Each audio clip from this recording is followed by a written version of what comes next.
Vocês estão ficando cada vez mais perto. Daqui a pouco a gente já pode ir.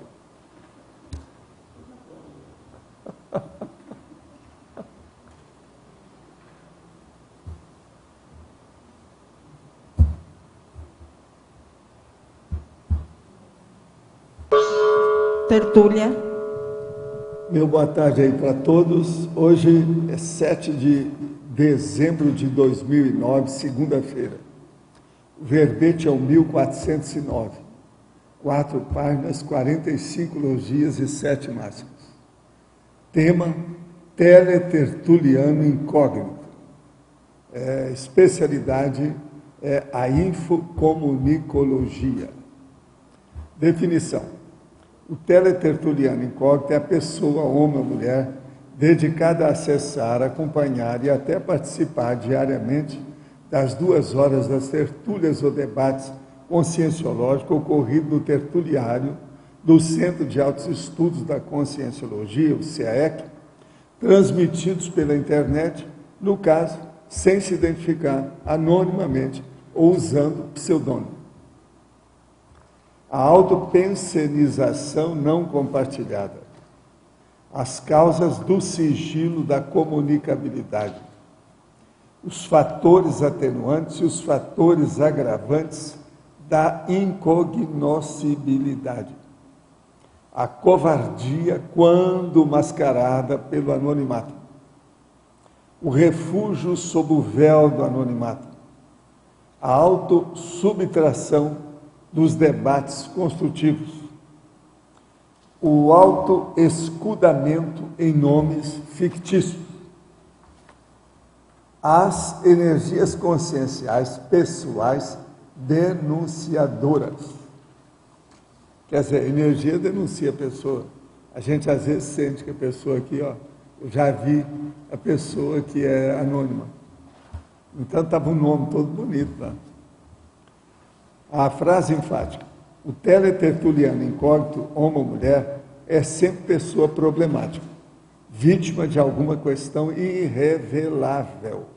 Irrevelável, quer dizer que não revelou.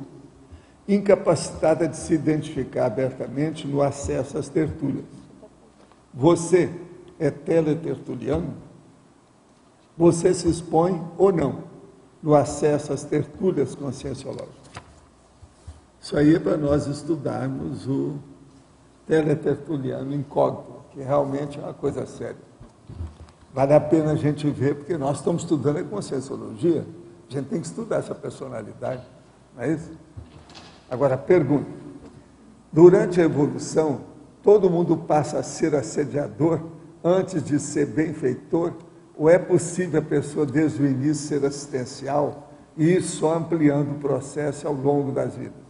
Olha, eu não ponho a mão no fogo para consciência nenhuma, eu já falei aqui milhões de vezes, tudo é possível acontecer, não é isso? De modo que, mas o que acontece geralmente não é isso. Devido ao poder, que é o processo mais sério da política, que é o problema da interconvivialidade da história, quer dizer, o processo sociológico, a pessoa, às vezes, com poder, aquilo sobe a cabeça, ela fica grogue e ela comete deslizes, não é isso? Erros, para não falar umas coisas piores, não é isso? Enfim, ilicitudes. Esses dolos ou ilicitudes criam problema para ela, há uma interprisão grupo kármico, isso então enrola a pessoa no meio dos seus pares evolutivos, ou seja, seus compassageiros evolutivos. Agora, muita coisa disso vem porque há o processo que supita, que aflora, que vem à tona dos problemas nossos, da subhumanidade, principalmente dos instintos, né? O processo subcerebral, vamos dizer, vegetativo, umbilico chacral da história, isso tudo aí é que leva a pessoa para os desvios, as autoenganologias, enfim, essas maracutaias pequenas e grandes que a pessoa acaba fazendo uma interprisão grupo kármica. No livro Projeções da Consciência, capítulo 9, Debates Transmentais, você fala sobre grupo de candidatos à Série X próxima, que teriam a tarefa de divulgar, através da própria vida, os princípios e leis cosmoéticas. Você já teve contato com essas consciências ressomadas? Elas estão envolvidas com a conscienciologia? Escuta, o debate está aqui, ó. O livro é esse aqui. Agora, o capítulo 09, a página 36 até a página 38. Que eu falo aqui, ó, no dia 29 de julho de 79, depois de um domingo atípico de intensa atividade familiar com parentes vindos de fora do Rio de Janeiro. É o povo que eu recebi de São Paulo. Segundo, sono a 0h15 de segunda-feira. Posição deitado do lado esquerdo. Então aí vem, fala uma opção de coisas, cerca de 15 consciências. Essas eram aqueles que eu já falei aqui, aquelas reuniões que eu fazia fora do corpo, que a gente fez isso até 1985. Essa aqui, por exemplo, é de 79, são 6 anos antes, 7 anos antes da história. Isso aqui, eu estava intensamente nesse trabalho, de vez em quando a gente tinha. Agora, você quer saber do povo? Ah, aqui o povo. Está faltando alguns, tem umas cadeiras vazias aí, né? Então está faltando, mas o povo é esse aqui. Tem alguns que apareciam lá, que a gente tirava do corpo. O tal mal era especialista, pinçava a pessoa, levava. Alguns chegavam lá, ficavam meio grogue, voltavam para o corpo. Agora, alguns não, ficavam lúcidos. O tal mal despertava a pessoa, fazia força. De modo que esse povo está trabalhando. Por exemplo, a Rosa não está trabalhando, a Adriana não trabalha comigo todo dia, a Maber está ali, ó, que é uma coisa muito séria, o tempo todo, o colega dela aí de todo dia, que fica pegando os papéis lá para mim, não é isso? Tudo isso aí, esse povo, eles estão aqui. Agora veja, princípios e leis cosmoéticas. O que é que vocês estão fazendo, não é isso? Outra coisa, estão até escrevendo livro, já escreveram o livro, alguns aí já estão aí, alto nível. De modo que é isso aí. Elas estão envolvidas com a conscienciologia? Yes, sure, indeed. Uma dúvida. Yes, oui. Gostaria de saber qual livro que devo pesquisar para saber mais a respeito de curso intermissivo e recém intermissivista, cujo tema foi debatido recentemente. O melhor é pegar dividir, né, da enciclopédia, né, que é mais fácil para a pessoa que está começando assim. Agora, curso intermissivo é bom ver. É o 700 Experimentos, tem muita coisa também, é o livro 700 Experimentos. É por aí. Agora, na enciclopédia, você pega no Find, na procura, vê se você acha a direção. Agora, aqui outra pergunta. Já li o verbete Tempo dos Cursos Intermissivos, mas gostaria que o professor aprofundasse e desenvolvesse sobre o segundo e terceiro tempo. Eu já vi aqui antes e marquei volume 7º, página 5.334 a 5.337. Ele quer saber aí o segundo tempo. Segundo tempo eu falo, executivo, o sentido da intrafisicalidade para a extrafisicalidade, ou da vida humana para a intermissão pós-dessomática. A execução da Max Proex, a consolidação da conscienciologia na dimensão intrafísica, o voluntário da conscienciologia, os agentes retrocognitores das ICs, os conscienciólogos, a Cognops, a CCCI, a consolidação evolutiva das e pelas consciências lúcidas, as reciclagens humanas, o princípio do exemplarismo pessoal, período de alta aplicação intrafísica dos cursos intermissivos. A pessoa tem que procurar o complexo. O que é que eu vou aumentar aqui mais? Não está muito claro isso, não? Então, resumo de tudo aí que a pessoa precisa. Enfim, é o que nós estamos fazendo aqui, de muita gente está fazendo, procurando o complexo. Enfim, é o trabalho da Apex, o negócio tudo é esse aqui, o segundo tempo, é bem claro. Agora, terceiro tempo, distributivo, é o trabalho horizontal em patamar posterior da tarefa do esclarecimento, que é a TARES, da intrafisicalidade para os cursos intermissivos, através dos intermissivistas. A ciência convencional, as consciências eletronógicas, os internautas, a comunicologia, o universalismo, o rumo do Estado mundial, a holotecologia, a biblioteca universal, a consolidação evolutiva dos trabalhos das consciências lúcidas para as consciências eletronógicas, o período da heteroaplicação intrafísica dos cursos intermissivos. Max Morex. Aqui, então, já passou o complexo, já entrou na Max Morex. Então, um pouco acima daquilo. Ocorre a antecipação dos auto-revezamentos multiexistenciais por meio da colheita intrafísica. Isso aí o Loche que gosta de tocar nesse assunto aqui. Agora, o quarto tempo ele não falou nada. O quarto tempo é o recolhimento, a colheita intermissiva. Quer dizer que vem de lá. E o primeiro tempo ele não falou nada, não. Agora, o que é interessante é o seguinte, o primeiro tempo é aquisitivo, o segundo é executivo, o terceiro é distributivo. E o quarto é a colheita intermissiva. Então, com isso, a pessoa vai ver. Agora, o que é que são os tempos intermissivos? Às vezes é bom, porque já falamos muitas vezes, a pessoa não sabe ainda. É etapa ou período extrafísico ou intrafísico do sentido, do objetivo ou da razão de ser da cosmoeticologia, da holofilosofia e do paradireito, embasando a parapedagogia aplicada às aulas da megacognição da inteligência evolutiva para as consciências lúcidas, interessadas e de melhor saldo na ficha evolutiva pessoal. Enfim, é um problema aí de interação do trabalho entre as consciências e a interação da CCCI com a CCCE, quer dizer, a extrafísica.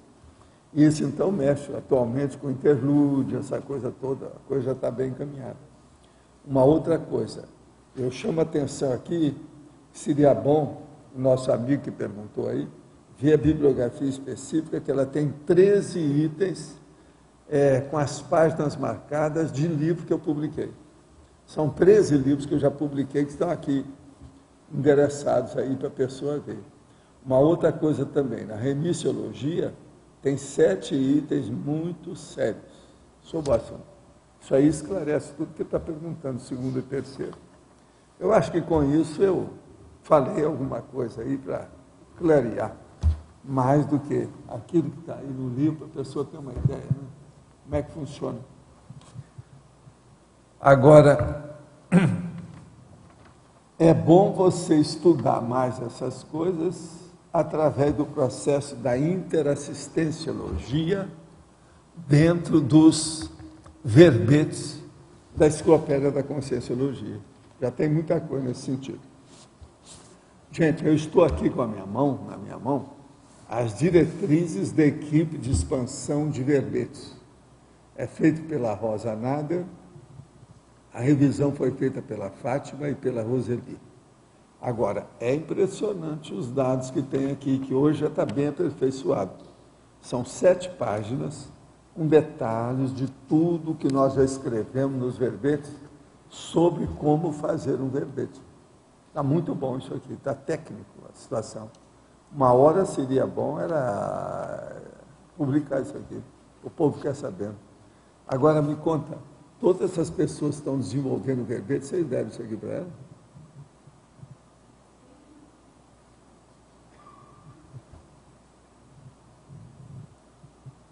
Tem uma apostila que é do grupo de revisão de já verbetes. tem tudo isso, mas está revisado e atualizado. Como está isso aqui? É porque esse aí tem o viés da expansão de verbete, o outro tem o viés de elaboração do verbete. Não, mas esse aqui é que seria bom também, Tá. Expansão. Mas eu posso... Aqui entra tudo, porque é bom para o povo me ajudar, né? Tá. Eu recebo muito. Eu vou encaminhar então para a equipe. Muitas achegas, muitas inclusões, Tá bom. muita coisa nova. Agora, isso aqui está muito bem feito. Eu não achei erro nenhum aqui nessa revisão de vocês. Eu fico um pouco frustrado quando não acho erro dessa turma, assim, eu fico com medo dos monstros que eu estou criando. Sei lá o que vai acontecer amanhã em cima de mim aí. Não é isso? Agora, tudo é o negócio do segundo, terceiro tempo, né, que nós estamos falando aí. Isso aqui faz parte. Isso aqui é a maior prova do segundo e terceiro tempo de vocês. estão estudando a conscienciologia. E essa turma toda que está fazendo verbete. Quer dizer, muito sério, positivo. Agora, quanto ao teletertuliano incógnito, vamos voltar aqui. Pode falar, Débora. Professor, daria para dizer que existe uma gênese mais comum nesse processo, a insegurança, o medo de se expor? Não, às vezes a culpa não é bem da pessoa, ela está até às vezes defendendo outros. A gente tem que ir com calma com isso. A pessoa às vezes não quer se manifestar porque vai, vamos dizer, colocar uma pessoa constrangida que ela ama muito, que é contra a conscienciologia. Então isso tem que ir devagar para não apalpar a situação, você está entendendo? Então eu acho que o teletertuliano, por isso que eu coloquei neutro. Se ele fosse negativo, seria nosográfico. Agora, se ele fosse inteiramente positivo, seria homeostático. Ele é neutro. Tem o permanente. Eu acho muito lógico, muito racional. Tem o caso aqui do permanente, né? O esporádico, tudo bem, poderia se encaixar. O permanente ele deve ter seus motivos, cada um tem seus motivos, a sua razão, né? Porque foi, né? Ó, o Lógico chegou. Eu já toquei no assunto aí, seu aqui, para mostrar sobre o segundo tempo. Você sempre foi implicado com esses tempos, né? E você que já falou mais aqui sobre isso. Então perguntaram aí, eu li, está no 7º volume aí da enciclopédia. Eu li o 2º e o 3º tempo que pediram para a gente falar alguma coisa. Eu toquei no assunto aqui ano passado. Mas é uma coisa importante. Você quer falar alguma coisa sobre o 2º tempo? Às vezes é bom para ajudar. Esse nosso amigo, atualmente, é o tertuliano que faz mais questões aqui, mais perguntas. É esse que perguntou. Ele está estudando mesmo. Esse aí gosta de detalhe, é meu estilo. É o homem do piolho. Ele olha tudo quanto é detalhe e nuance. É esse que perguntou. Só contextualizando. Você conhece, ele sabe quem é? Contextualizando, quer dizer, o primeiro tempo é o tempo do curso intermissivo em si. O segundo é a execução propriamente dita, da PROEX e tal. E o terceiro já é aquele extra, do ponto de vista de público, de acessar pessoas que vão ser futuros que são candidatos ao curso intermissivo, quer dizer, ajudar essas pessoas a serem candidatos a curso intermissivo. Então, você já adiantar um trabalho. E dentro da conscienciologia, eu acho que muito das nossas frentes de trabalho vão ser pegando esse público, quer dizer, pessoas que não tiveram acesso a essas ideias mais diretamente na intermissão, na última intermissão, e vão começar a ter acesso às ideias da conscienciologia aqui na dimensão intrafísica, se tornando ou se predispondo a fazerem curso intermissivo na próxima intermissão. Então, acho que esse trabalho do terceiro tempo, quer dizer, ter essa noção, né, Valdo, essa diferenciação, ela é muito importante. Até porque, num primeiro momento, prioritariamente, você tem que atender o seu público-alvo mais específico, para depois ampliar isso daí tudo. Né? Muito bom. Eu queria comentar se o permanente, esse que assiste constantemente, mas não participa, esse que está permanentemente participando, mas não pergunta, não questiona. Ele está participando nos bastidores, né? Ele é um voyeur. Voyeur, é voyeurismo. Isso aí acontece nas histórias de família. Agora, precisa saber, né, qual o motivo que ele é voyeur. Cada um tem sua razão. Tem que ir com calma. Tem que ir com calma. Outra pergunta aqui. Binomiologia 54, página. O binômio insegurança intelectual, autoescondimento consciencial, poderia aprofundar? Insegurança intelectual e autoescondimento consciencial.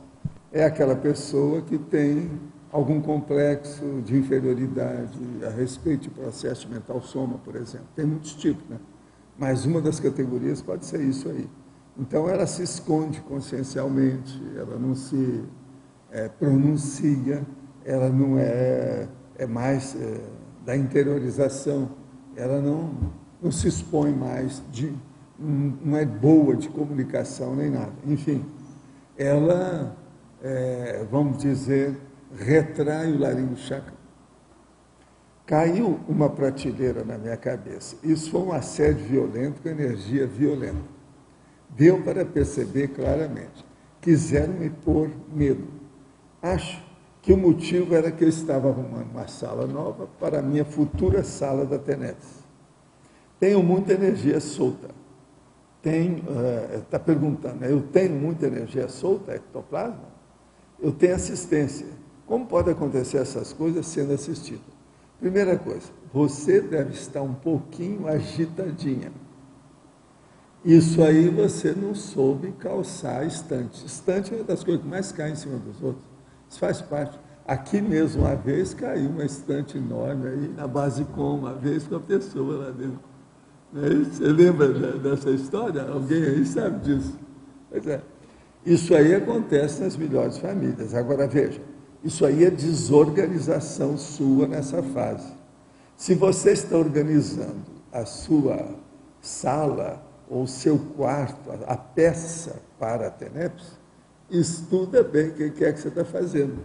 Uma outra coisa, você já olhou nessa estante se tem algum bagulho energético?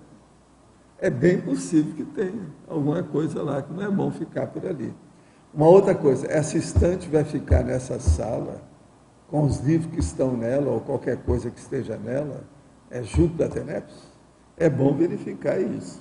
Enfim, procure intensificar um pouco mais a sua organização e o recheio decorativo do seu trabalho lá na sua casa. O duplo etérico, quando no evento da morte, desintegra-se, evapora-se integralmente, ou supondo, se decompõe no aspecto mais denso junto ao corpo, evapora-se no aspecto intermediário, intensifica o corpo espiritual. Nos tratados kardecistas tem a convicção pessoal que, ao falar de perispírito, eles falaram do duplo etérico. Tem estudado exaustivamente a fim de supor o contrário, mas torna-se mais evidente minha teoria pessoal. Poderia nos esclarecer? Muita coisa do Allan Kardec, ele fala de perispírito, que é realmente nada mais, nada menos do que isso que nós chamamos de energossoma. E também, às vezes, conforme o lugar, ele fala indiretamente do perispírito como sendo mental soma. Então, ele não especificou nada disso, ele não teve tempo, ele era uma pessoa doente, trabalhou poucos anos nessa história, não deu tempo para clarear isso aí. Agora, o que eu quero te dizer é o seguinte, você está falando aqui, decompõe-se no aspecto mais denso junto ao corpo, vai devagar com isso. Há uma série de consréus e mega assediadores que assassinam a pessoa aqui para chupar a energia que fica no corpo, que é esse processo do duplo etérico, e chupar a consciência depois, separa ela. Então o problema fica isso, até chegar na segunda dessoma, há uma vampirização dupla do processo. Isso aí, os espíritas às vezes não falam, eles evitam, mas muita gente do espiritismo também sabe que essas coisas ocorrem. Agora, a gente tem que falar nessas coisas.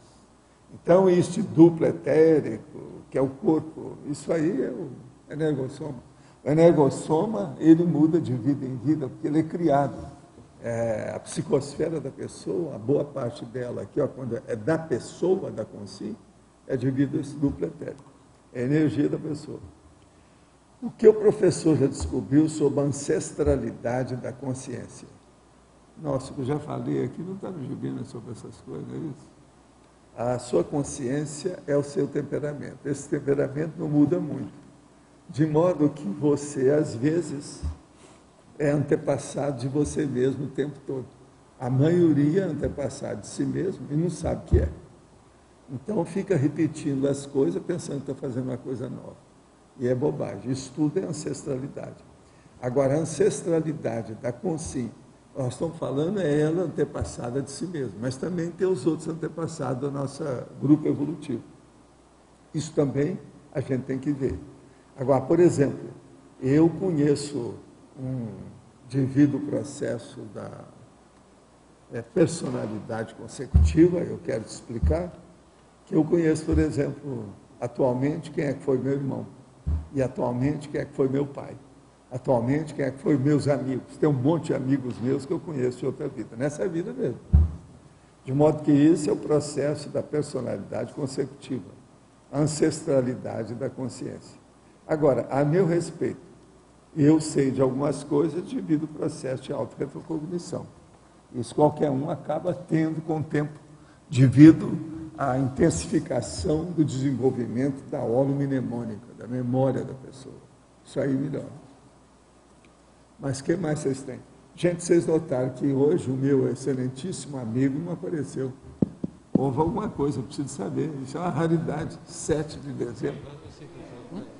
É? Oi, Valdo. Eu passei na Rosa hoje lá para levar um negócio e até me pediu carona que ele vai para São Paulo e foi no Paraguai hoje fazer compras. Orlando. Ah, ele vai para São Paulo.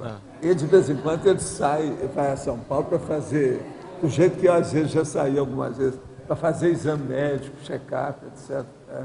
Sabe, nessa nossa idade, nós gostamos de fazer check-up. Faz parte do serviço. Aqui na fatologia, eu queria entender melhor como é que é esse autossegregação na clandestinidade. Aqui em fatologia, página 53. Onde é que está? Fatologia, página 53, acho que é a antepenúltima, né? A autossubtração dos debates construtivos, é isso que você está falando? A autossegregação da clandestinidade. Autossegregação na clandestinidade. Autossegregação é a pessoa que se segrega, é isso que eu estou falando aí. O teletertuliano incógnito permanente, por exemplo, ele faz a segregação, fica na clandestinidade, não aparece. Agora, tem gente que já chegou aqui para mim e falou assim: Paulo, eu durante meses vi a sua tertúlia e nem sabia que eu estava vendo. Fiquei calado, não participei, não fiz nada. Agora, depois eu resolvi vir aqui porque eu gostei das tertúlias e queria fazer umas perguntas para você. Aí ele tira da pasta dele aquele monte de perguntas e começa a fazer para mim. Isso tudo já aconteceu. Quer dizer, ele antes, ele segregava o processo. Segregar é esconder, acobertar. Tá certo? No caso, o problema é ele. Essa pergunta não é nem minha, tá? Eu estava chegando aqui no CEEC hoje e veio na minha cabeça muito forte a imagem da Luzia, não sei se você lembra dela, era aquela senhora que dessomou. Sim. E veio na minha cabeça para perguntar para você se você tinha tido algum contato com ela. A turma ajudou a Luzia, logo que ela dessomou. Ela era uma pessoa muito boa e era muito assim, escondidinha. Ela não se expunha nem nada. Ela tinha um certo complexo com a própria vida. Agora, ela foi assistida nos primeiros dias que ela dessomou. Eu lembro da história toda, eles encaminharam. Entende? Ela recobrou a consciência, a lucidez, quase que imediatamente. Ela foi muito bem assistida. Ela, em si, era quietinha, mas é uma grande personalidade. Muito tranquila, eu conversava muito com ela. O que veio para mim é que a condição consciencial dela era bem melhor do que ela conseguia manifestar aqui. Eu brincava muito com ela, assim, Luzia, vamos luzir. Eu brincava muito com ela por causa disso, você está entendendo? Que a aura dela era boa, luzia, entende? Luzia.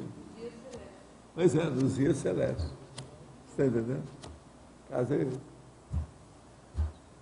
Quem é que está com o microfone? Tem alguém? Valdo, aqui no B. Tudo bom? Deixa eu te perguntar, na antonimologia tem o paratertuliano e a paratertuliana. Eu queria saber qual é o perfil desse paratertuliano? O que predomina? O perfil? Esse povo. Eu é que te pergunto, ele pode variar infinito. É uma personalidade da humanidade. Pode ser qualquer um? Quer dizer, pode ser qualquer um. Quem é que sabe? Não dá para você definir agora, a gente nota o seguinte, a maioria, agora eu vou te contar o que acontece mais comum, que eu acho. A maioria é buscador borboleta. A maioria? Maioria. Buscador borboleta. Eles estão ciscando, estão olhando o que é que tem, para ver se acha alguma coisa. É o buscador borboleta. Essa eu não sabia. Eu estou falando do paratertuliano. Hein? Não, paratertuliano é outra coisa. Estou falando do tertuliano. Não, eu estou falando do paratertuliano. Agora, o paratertuliano, não. São esses caras que vêm aqui, lá do interlúdio, etc. É gente boa. Está querendo funcionar com as coisas. Eu queria entender do paratertuliano. O que predomina desse povo, entendeu? A maioria é esse povo que está fazendo curso intermissivo. Quer dizer, curso intermissivo recente. Vocês são veteranos, eles são noviços. São calouros, tá certo? Destes também teria aqueles que participariam mais e os que participam menos também, desse grupo de paratertulianos. Não, tem uns que chegam aqui e querem ficar aqui. De vez em quando eles têm que ser deslocados. Chega os caras e falam, não pode ficar aí não, vamos embora. Leva o cara. Eu já encontrei com alguns que estavam querendo ficar lá perto de casa. Um grupo de três homens. Estavam querendo ficar lá perto.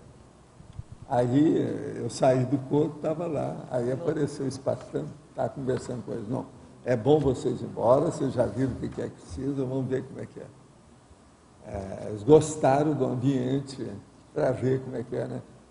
Deve ter chupado as energias da gente aí, gostou, etc. Mas há uma certa curiosidade, é uma grande curiosidade deles também, né? Não, aí não é. Eles viram uma coisa que vai acontecer com eles. O ideal para eles seria ressomar e logo que tivesse um pouco de consciência aparecer por aqui. É isso que eles ficam pensando. Para eles, pensa bem. Você já pensaram, se você estivesse lá agora, a gente fazendo isso aqui, você não ia querer fazer isso?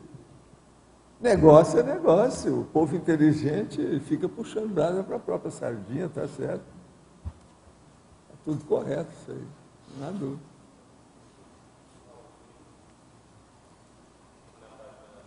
Quatro, na parafatologia, logo o primeiro item. A fuga à responsabilidade entre o curso intermissivo pré-ressomático e a execução da autoproexia. Qual que é o principal motivo dessa fuga à responsabilidade que você vê na média hoje nossa? Às vezes é uma coisa que a pessoa sempre pensou nas 3 últimas vidas dela e não conseguiu.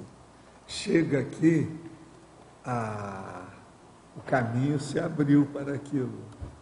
Por exemplo, dentro da política, o caminho se abriu para a pessoa. Agora, se abriu por quê? Porque às vezes a própria vida ela tem que passar por aquela provação para ver se ela supera. E ela às vezes cai de quatro. Tem muita gente que a gente conhece que entrou aí no processo da política. E que não precisava, porque tem curso intermissivo, sabia das coisas. E outra coisa, o melhor disso, é que alguns desses não são eleitos. Isso é que ajuda muito a pessoa. Menos pior. Você sabe, eu não vou citar nomes, mas eu conheço vários. Homens e mulheres. Agora, tem caso que às vezes a gente mesmo fala para a pessoa entrar no processo da política. Qual é o critério de discernimento? Por exemplo, aquela senhora que era a chefa das prostitutas, que eu pedi para ela se tornou secretária de município, sério, alto nível. E outra coisa, deixou a coisa toda, ela ajudou um monte daquela turma toda das prostitutas lá. Agora, Valdo, dentro dessa linha também, a Conscienciologia, você mesmo, quer dizer, tem uma crítica, um posicionamento bem nítido em relação à arte, né? E a arte como uma coisa já mais secundária.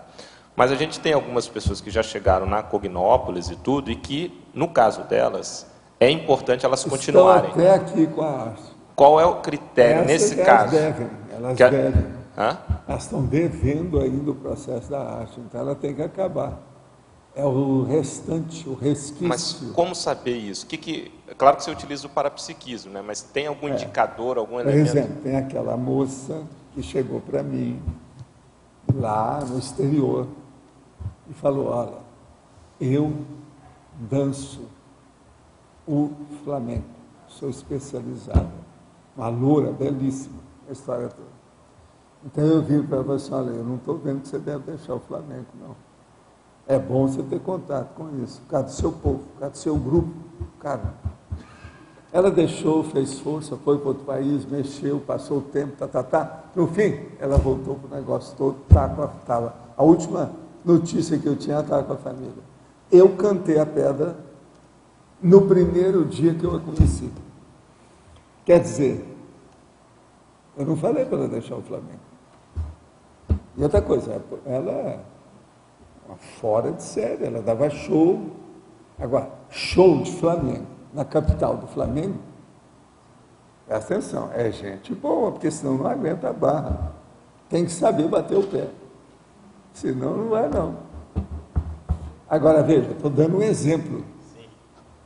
Hoje eu não sei como é que ela está. Agora, tiveram muito marcha e contramarcha, altos e baixos, até a coisa caminhar, eles acabaram voltando. Ela arranjou o rapaz, todos os dois têm curso intermissivo. E eles sabem disso. Atualmente eu não sei mais. Você tem alguma notícia dessa turma? Não. Também não sei. Agora, ela com curso intermissivo teria que trabalhar na arte, né? Como é que você vê essa conciliação? Como é que ela qualifica essa arte? Não, não é isso. Ela estava presa ao processo. Agora ela vem com o ginossoma daquele, dentro do ambiente, desde pequena trabalhando. Aquilo foi tudo. A conclusão é óbvia se você vai estudar. A moça é belíssima, própria para aquilo, cheia de vida. Você está entendendo como é que é? Ela dá um exemplo dentro do processo.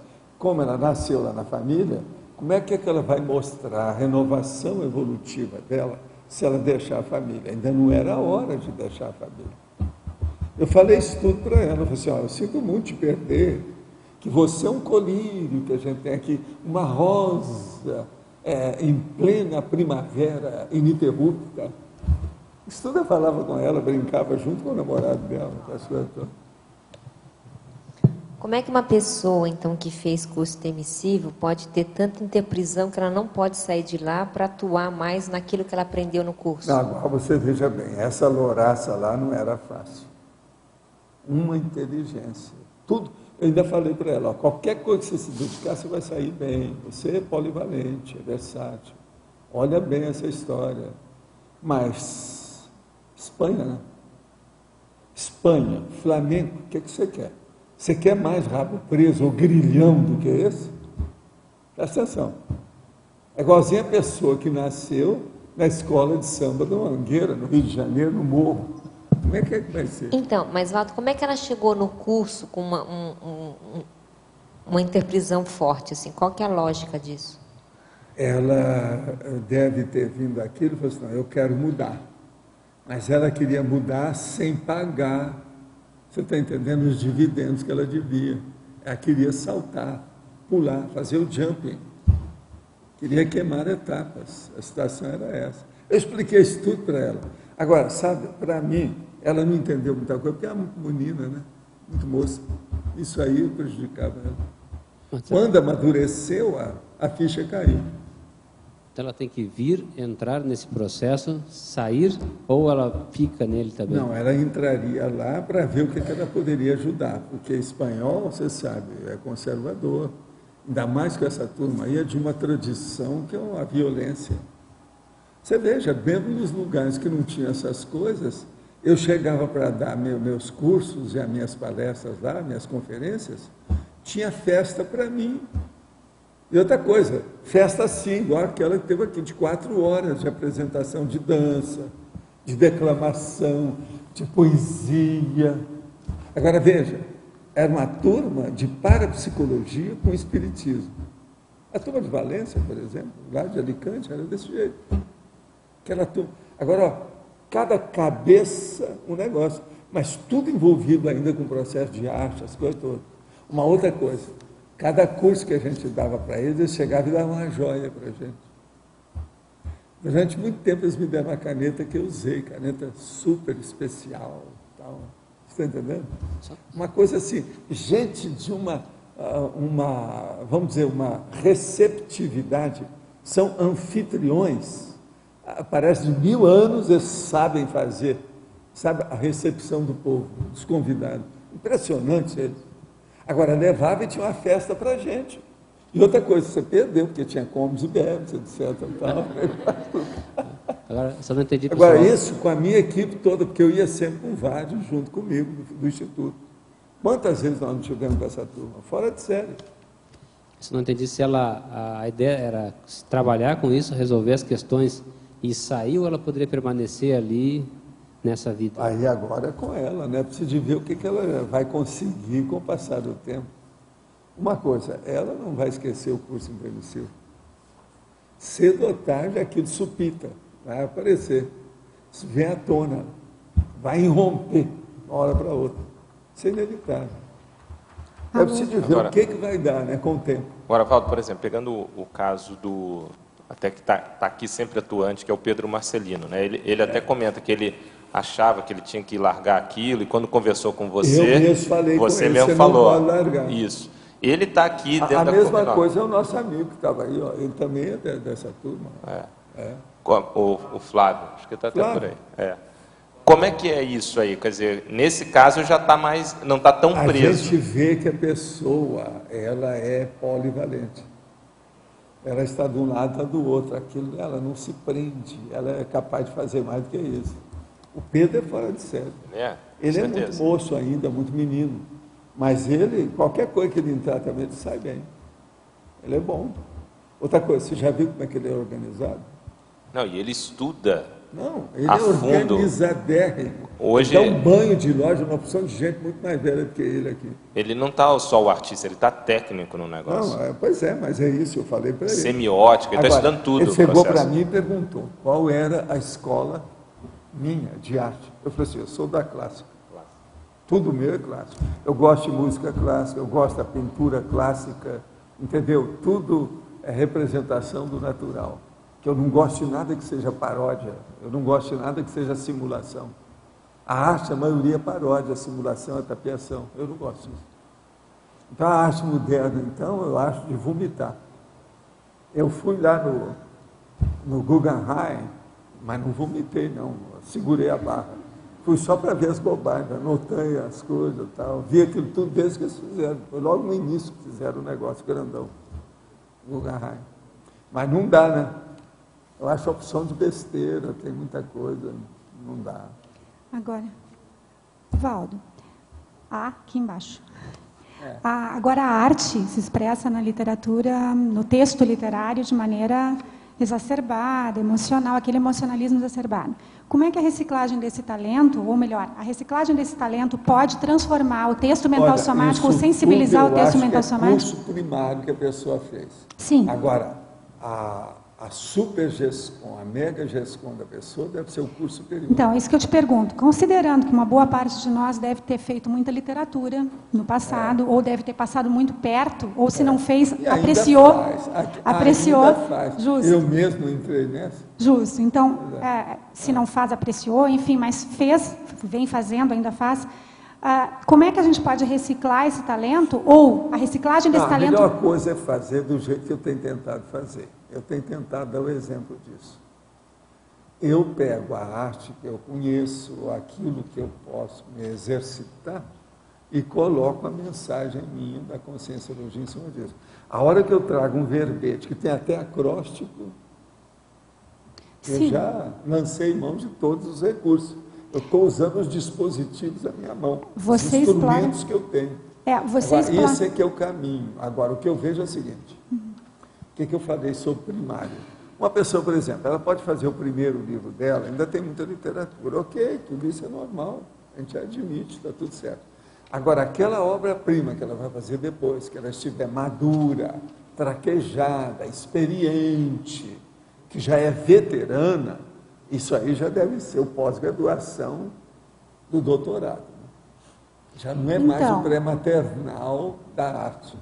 Então, agora o que eu queria entender é o seguinte, a maturidade na reciclagem desse talento, ou uma reciclagem madura desse talento, apareceria num texto mental somático de maneira mais sensível? Ou a sensibilização através do texto mental somático? Isso aí, se não deixar, se a pessoa não tiver cuidado, não é que não apareça. Vai monopolizar o interesse da pessoa, e ela não sai disso, ela vai repetir a vida. Eu conheço vários que estão repetindo. Então a pessoa fica no mais ou menos, ela não fica no real, naquilo que precisa de fazer, ela fica no mais ou menos. E ela se instala, se acomoda, e assim é uma porção de pessoas. É porque a gente lê o teu texto, Valdo, e a gente vê assim que você consegue fazer uma sensibilização da pessoa num texto altamente consistente do ponto de vista mental somático. Pois é, isso que eu estou perguntando. É que a pessoa tem que pensar para chegar lá, né? Ela tem que ver por aí. Agora veja, mini-dissidentes. Tem uma opção de mini-dissidentes que são mini-dissidentes por causa da arte.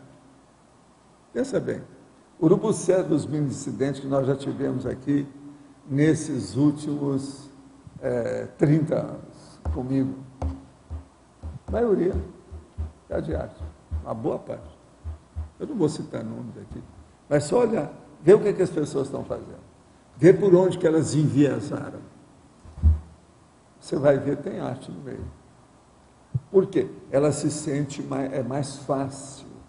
Fica com um lado melhor, mais suave, mais suave, menos, mais simpático. Mais acessível, não precisa de suar sangue, entende? O problema todo é esse. Em vez de suar, ela arranja o suave. Sabe como é que é? A arte é o suave, em vez de suar sangue, com o processo do mental som. Agora, essas coisas ocorrem nas melhores famílias. Eu penso o seguinte, essas pessoas que ainda estão fazendo isso, nesse nível, elas estão errando menos. Tem outras que estão errando mais. São aquelas que viram as costas e não quer saber de nada. Então, julgou o curso intermissivo, o buraco. Né?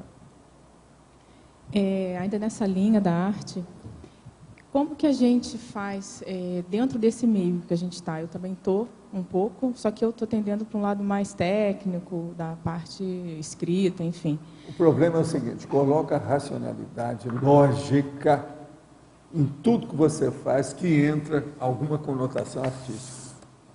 Quer dizer, logicifique a arte, racionalize a arte dentro do processo da conscienciologia. Aí você vai errar menos. Você vai acertar muito mais. E pelo contrário, você pode enriquecer bem o que você vai fazer através da arte.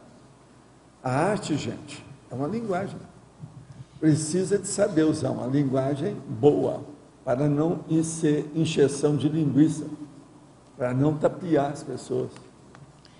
Então, sendo assim, a coisa funciona. E, por exemplo, seria uma condição positiva, porque, assim, se eu estou entrando para um lado mais técnico, eu não estou fazendo tanto não estou mexendo tanto com a arte em si, entende? Estou entrando para um lado mais técnico, que é a parte dos livros, dentro da Editares.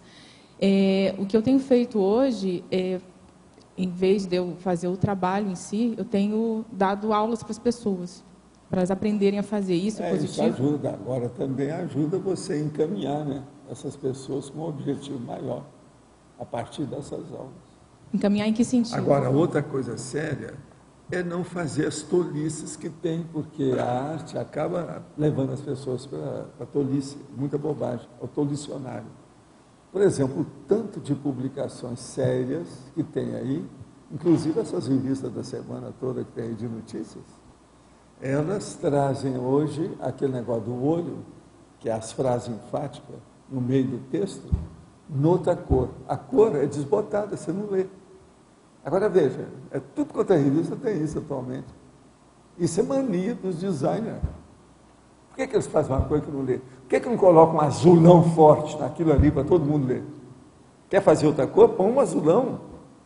Vai ver, todo mundo vai ler. Agora a pessoa faz aquilo como se fosse para encobrir o texto. Quer dizer, uma coisa totalmente irracional.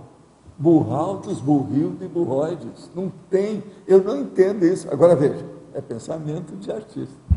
O artista é o seguinte, ele quer expor, quer fazer, quer aparecer. Você está entendendo? É o egão. Uma bobagem. Outra coisa, é o artista que vai no bico da moda. Como a opção está fazendo erro, todo mundo vai naquele erro. Então, dentro da arte é o seguinte, na moda é a mesma coisa. Comete um erro, vão milhares atrás. Todo mundo está cometendo erro. Durante a temporada vai ter a sessão, quer dizer, a fashion, a estação do erro. Todo mundo está nessa. Atualmente, por exemplo, as mulheres de perna de fora. É aquilo do Ibrahim Suede. Sábado, dia de perna de fora. Isso é o Ibrahim Suede que escrevia. Eu conheci o Ibrahim.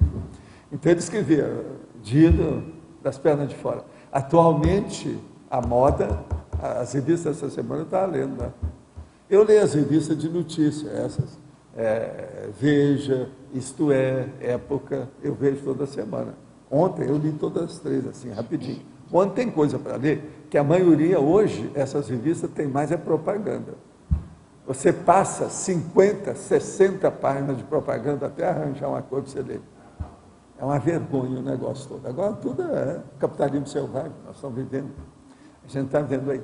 Mas agora veja, mesmo essas revistas estão cheias desses olhos. Você está entendendo? Que você não lê. Entende? Está precisando a gente pôr a lupa. Eu devia de vender cada exemplar com a lupa junto. Você está querendo que seja assim, vamos ver o negócio. É a pedra de roseta, Champollion. Vamos então fazer. Está tudo encriptado. Agora, isso é a arte. Quer dizer, há uma burrice, uma irracionalidade devido ao problema do subcérebro abdominal. Não adianta querer defender isso. Sempre tem. Mexeu com muita arte. Gente, vai à galeria de arte. Vocês vão ver o que são idiotismos culturais. Eu nunca vi na minha vida uma galeria de arte que tivesse coisas que não fosse idiotismo cultural. Em qualquer uma que eu for com vocês, se tiver uma amostra grande, seja do que for, entende? Sempre a gente vai encontrar idiotismo cultural, coisa que não precisava de ser daquele jeito, que aí é que é o processo da regressão racional, entende? Vai para a irracionalidade. Eu queria fazer só uma última pergunta. Por exemplo, a gente já comentou, o senhor comentou uma vez uma tertúlia sobre dança, né? Eu não estava nessa tertúlia, mas aí me falaram de uma observação que o senhor fez assim, cuidado para não dançar, né? É quem está aqui dentro. Hoje em dia, a própria conversa aí, o coloquialismo, a gíria fala, não, e ele dançou. Dançou quer dizer, eu entendi. Eu queria perguntar especificamente, professor, por exemplo, a gente que mexe com dança, eu também danço, então eu queria saber o cuidado que devo tomar no sentido de evocações. É necessário ver por que você gosta de dança e por que você se dedica à dança hoje. Tem gente que precisa de fazer isso, para gastar energia, para melhorar a situação. Eu ando na esteira aeróbica, é a minha dança. O outro precisa de dançar, o flamenco, cada um faz o que pode. Você está entendendo? Está tudo certo. Eu respeito o estudo de cada um. Agora, uma pessoa, por exemplo, que tem gabarito com uma série de coisas, ela ficar com o gabaritinho pequenininho dela, a coisinha pequena por causa de um negócio desse, de psicomotricidade, é bobagem. Né? Ela colocar tudo, todas as fichas dela naquele número, sendo que ela pode pegar um outro muito maior. Eu acho bobagem. Isso é que tem que ver a prioridade. Por isso que a gente fala tanto em priorização. Vamos ver a priorização. Agora, acho o seguinte, dança é uma coisa bacana. Eu mesmo trouxe aí para vocês o negócio lá do Fletner, aquele cara, aquele que é bravo, que é de sapateado. Outra coisa, eu estudei essas coisas todas, eu conheci o Sammy Davis Jr., vi de perto, conversei com ele, vi as coisas todas, lá em Vegas. Estou mostrando uma coisa que eu vi. Você está entendendo? Eu vi essas coisas todas, vi em Hollywood, aquele povo todo. Agora, sapateado. Não é fácil, foi por isso que eu trouxe aquilo, porque aquele cara é um gênio. Agora, gênio de quê? Da consciência podálica. Consciência podálica. Pelé, gênio da consciência podálica dos pés. Agora veja, você acha, como dançarina, você é consciência podálica? Eu não acho que seja. Aqui eu acho que não vejo ninguém. Você também não é, você também não é. Olha, essas duas são boas para dançar, que eu vi lá, dançando. A minha mulher também não é consciência podálica. No entanto, é bom de vez em quando vocês dançarem, isso até é um processo artístico, ajuda a gente. Outra coisa, o visual é bacana. Agora a gente pergunta, sendo o conhecimento universal, apesar das linhas de logia e de conceituação, o senhor é contra ou a favor a projeciologia, a conscienciologia no movimento espírita? Não, eu não sou contra nem a favor. Eu estudo a conscienciologia, a projeciologia como ciências. Quem quiser pega a ciência e faz dela o que quiser. Eu não recomendo nada peremptoriamente e nem também fiz decreto-lei de nada disso. Quem quiser pega ou esquece, o problema é desse. Isso pode ser no espiritismo, pode ser no catolicismo, pode ser no protestantismo, pode ser na Umbanda. Eu tenho de vez em quando encontro com a opção de gente aí que é da Umbanda que está estudando a conscienciologia. Cada um faz o que pode. Agora, o que eu vejo é o seguinte, eu sempre recomendo isso, não é bom ficar com um pé num barco e outro pé no outro. Isso acaba dando naufrágio. Naufraga a pessoa e naufraga os dois barcos. olha bem o que a pessoa vai fazer. Por quê? Porque, por exemplo, no Espiritismo. O Espiritismo hoje é uma religião cristã igual às outras, é uma seita cristã. Isso aí, você sabe, o povo é fanático, cria problema. Eles falam em universalismo, mas não são universalistas, eles puxam só brasa para Allan Kardec e Jesus Cristo. Se a pessoa começa a falar em Conscienciologia, pode criar problema para ela lá dentro. Ela, então, até um certo ponto, às vezes, não vai ser sincera com os espíritos. Ao mesmo tempo, ela não vai ser sincera com os conscienciólogos. Então, é uma coisa vendida. A pessoa está se vendendo, ela está no meio termo. Até que ponto que isso pode ser bifrontismo? Isso é anticosmoético?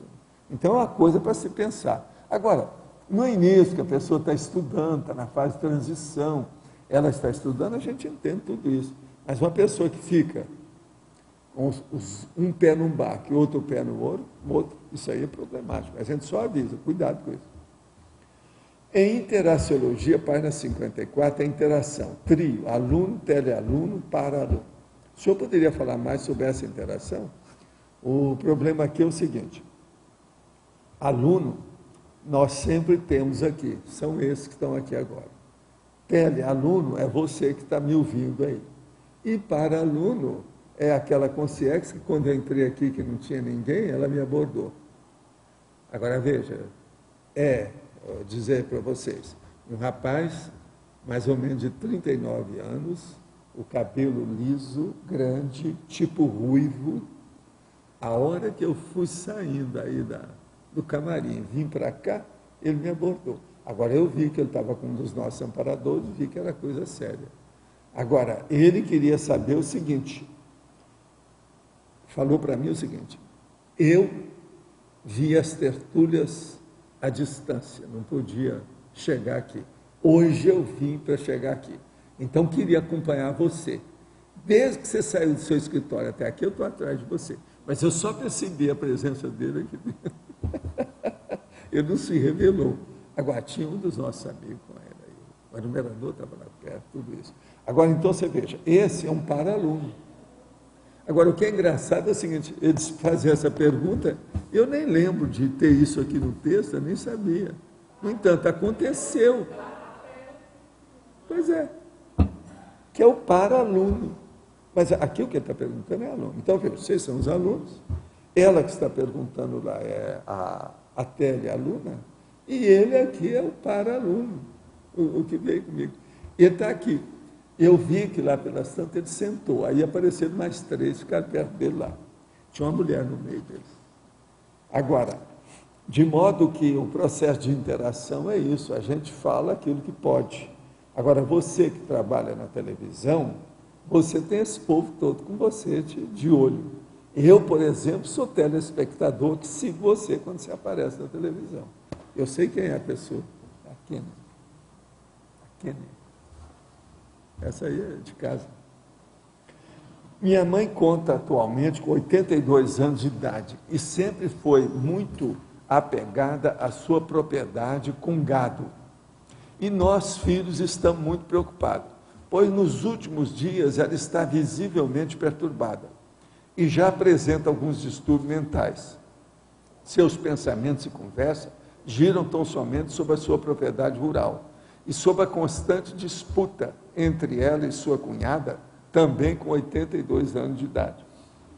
Em razão dessa situação, nós, filhos, não sabemos que atitude tomar, pois se vendemos ou não a propriedade, as consequências serão graves e causarão sérios problemas, pois ela não admite que a propriedade seja vendida. Como devemos fazer para evitar com maior transtorno? Eu acho que aí é o seguinte, ela já está com ideia fixa, é o chamado monoideísmo. Isso aí da propriedade da amiga dela, ó, isso aí que você está falando, você está revelando direitinho o processo de monoideísmo. Isso mostra que ela está começando a ter uma disfunção senil, isso é da senilidade. Então, é preciso ir com calma, porque na questão da propriedade, isso ajuda ela, isso é uma alimentação para ela. O que vocês devem fazer é o seguinte, é deixar ela ver a propriedade, andar com ela lá, para ela se sentir bem, ela alcançar energia no ambiente que ela gosta, isso tudo pode ajudá-la. Então, às vezes é preciso fazer isso. Eu, por exemplo, eu vou revelar agora uma coisa para vocês. Eu tinha um sítio, eu nem ia lá. A gente chegou a fazer até casa lá no sítio.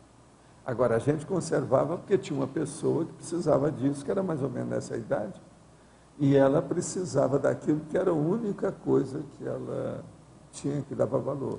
Teve uma temporada que ela até ficava lá, a temporada grande lá, para o sítio. E ela tinha o sítio como se fosse propriedade dela, porque na verdade era, direto ou indiretamente, era também dela. Agora, o que se passa? Era uma coisa muito séria o que acontecia com ela. Por exemplo, se acontecia de ela andar lá na propriedade, no sítio, lá tinha um rio que atravessava, tinha 2 pedaços do rio, uma plantação enorme de pinos, aliotes, etc. Se acontecia, por exemplo, do esquilo morrer, pronto, ela tinha conversa para 1 mês. Você está entendendo? Porque lá quase não acontecia muita coisa. Então, se acontecia, aquilo era a rádio corredor. Você está entendendo? A rádio tamanco. Era o máximo, funcionava demais. Então, a gente deixava com ela. Nós só acabamos com isso quando ela estava desistindo de ir à propriedade. Ela não ia mais, então não tinha mais razão de ser daquilo, a gente vendeu. Mas o caso aqui que eu acho que você devia seguir essa técnica que nós usamos lá com a nossa amiga. E isso deu certo. Essa minha amiga era a minha sogra real. Eu tinha 2 sogras. Essa aí foi. O senhor falou agora há pouco sobre a aura boa de uma pessoa. Pergunta. Essas fotos Killian mostram a realidade da aura? Pelas cores é possível saber se a pessoa está assediada ou não? É possível saber se possui parapsiquismo? Olha, fotos Killian, Killiangrafia, você pode fazer isso à vontade e o troço pode sair fajuto, pode fazer falsificação. De modo que para saber alguma coisa de energia através de Killiangrafia, é preciso arranjar gente muito especializada para ver isso com calma. Agora, tem pessoa, por exemplo, que aquilo que eles falam que é positivo, qualquer hora que você pegar e ver a pessoa, você vai ver que vai sair o positivo nela. Então, você vai ver que tem alguma coisa que funciona nisso. Mas há muita coisa que é perturbadora, confunde, é muita besteira que tem. Vai com calma com isso. Qualquer pessoa pode fazer fajutagem com as Killiangrafias. O que poderá trazer de extra quanto ao curso intermissivo e futura PROEX aos paratertulianos, visto que quando fizemos o curso intermissivo, ainda não havia as tertúlias, tal qual temos hoje? Qual o plus evolutivo advindo da participação em tertúlia conscienciológica? Olha, tem um plus enorme, principalmente devido a você e a turma que está aqui. Por quê? Vocês não tiveram esse monte, esse número de cobaias que essa turma tem hoje. Vocês hoje são as cobaias que vocês não tiveram. Você está entendendo? Então, isso aí que eu acho que é o mais importante, são as cobaias. É a pessoa, por que ela vem aqui? E outra coisa, uma pessoa que tem um pouquinho de percussiência e parapercussiência, ela chega perto de um de vocês, ela vai saber o que a pessoa pensa, a intenção que ela tem. Alguns vão pescar isso fácil. Então, isso tudo aqui pode ajudar demais na questão das tertúlias. Esse é o motivo que eu fui fazendo com a orientação do enumerador e principalmente do transmentor. Porque o transmentor já tinha falado para mim que, quando eu viesse para cá, que o caminho cedo ou tarde seria esse, da tertúlia. Nos primeiros dias de transmissão da tertúlia via internet, você lembra se houve alguma variação no padrão de energia daí, como foi? Pode comentar a diferença entre o antes e o depois? Não. Para mim, não teve nada. No meu caso, não teve nada. A única coisa é a seguinte, foi mais gente. Logo em seguida, principalmente no dia que a gente inaugurou o tertuliário. Aí teve mais gente, isso aí aumentou o processo de energia. Agora, esse negócio também varia muito, porque às vezes, quando aumenta o número de gente, eu aumento os fregueses no FIEX. Então, isso varia, depende muito. Agora, no início aqui do online, não. Nós estávamos passando lá embaixo, dava um monte de trabalho no início. Sempre criava probleminha, né? muita coisa, e o povo tinha uma paciência danada, inclusive a Laura, logo depois, teve uma paciência danada com tudo que acontecia, até ajustar a equipe da internet com a turma propriamente dita da tertúlia, isso tudo demorou. Hoje as coisas já estão todas assentadas, o povo está trabalhando bem. Agora, o que eu vejo é o seguinte, a tertúlia é um must, né? Ela ajuda mais, né? Dá para a pessoa pensar. Porque a pessoa vai lá, tem as aulas dela, que são as titulares. Depois ela chega aqui e vê o arremedo, a cópia, que nós estamos fazendo, essa caricatura. Então ela pode comparar, etc. E esse aí está muito bobo, né? A gente está sabendo mais. Aí vem a pessoa, nós estamos sabendo mais, esse povo é muito bobo. Mas, não, mas aquele lá já pensou bem, falou sobre aquele negócio sério. Agora, o melhor da história. Já teve uma pessoa que um dia chegou aqui, que eu não conhecia, primeira vez que eu vi, a concierge. Chegou para mim e falou assim, olha, uma coisa estranha. A tertúlia de ontem foi a mesma que eu estava estudando lá no curso intermissivo. Quer dizer, de vez em quando deve dar, o negócio deve bater, entendeu? Foi a mesma. E ele achou que era a mesma. Eu não vou falar aqui o dia da tertúlia, não, deixa para lá. Mas ele me falou dias depois do negócio. Ele falou que coincidiu, que ele estava lá com o negócio e aqui a gente estava falando do assunto. Aí fica engraçado, né? O que é? Eles vieram depois para ver o que é que deu. Na fritada dos ovos, o que sobrou? Valdo, da mesma forma que aparece para teletertulianos assim, para assistir com um certo gabarito lúcido, você já identificou alguma consim mais avançadinha, assim, anônima, tertuliana, pela internet, para teletertuliana? Não, aqui eu já vi, e lá em casa também. Tá, mas estou falando assim... Por exemplo, esse aí eu não percebi a presença dele, porque o enumerador encapsulou ele. Ele veio conosco, ele estava encapsulado. Sim. Eu não percebi quem era. Mas, por exemplo, já houve gente forte aí da história. Naquele dia que tiveram aqui os 5, sabe, preceptores, tinha gente aí forte. Eu mesmo já cheguei aqui, já falei para vocês, só não falei o que era. O pessoal, hoje está cheio de energia aqui e tal. Não, mas e com sim?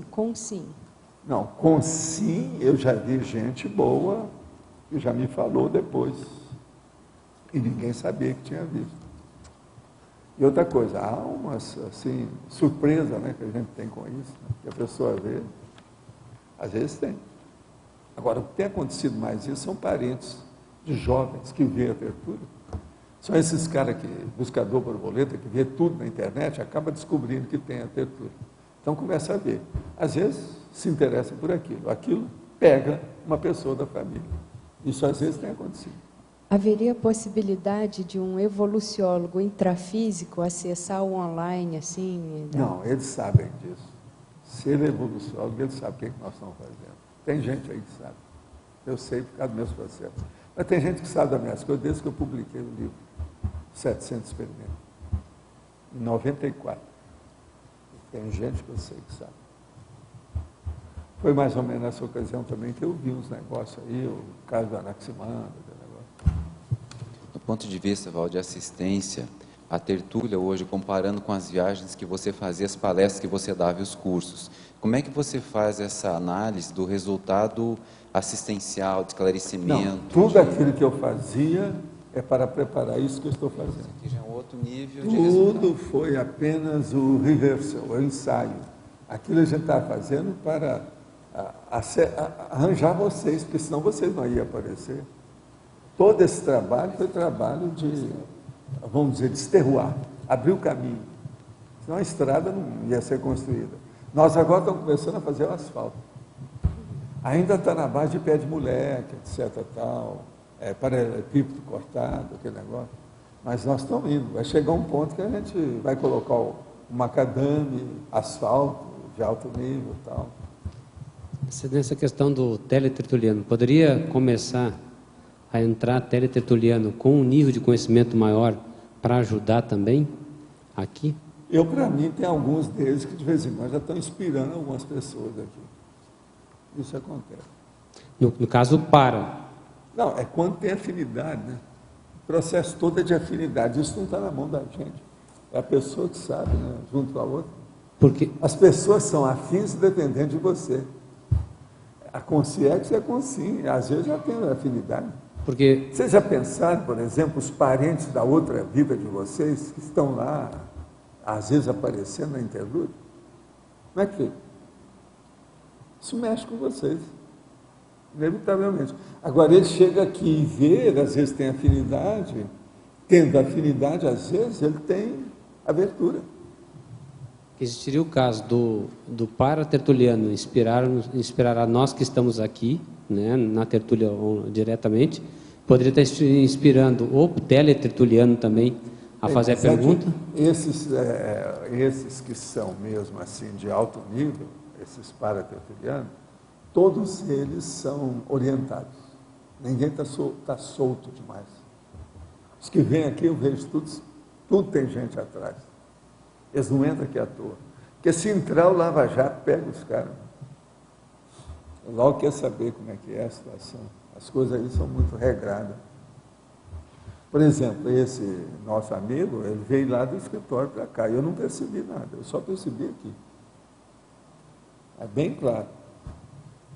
Está entendendo? É tanto que eu estou descrevendo como é que foi, porque eu vi direitinho a situação. Agora, veja bem, eu saí, ele viu o meu escritório, o que eu estava fazendo, que eu estive lendo lá durante 1 hora antes de vir para cá. Entende?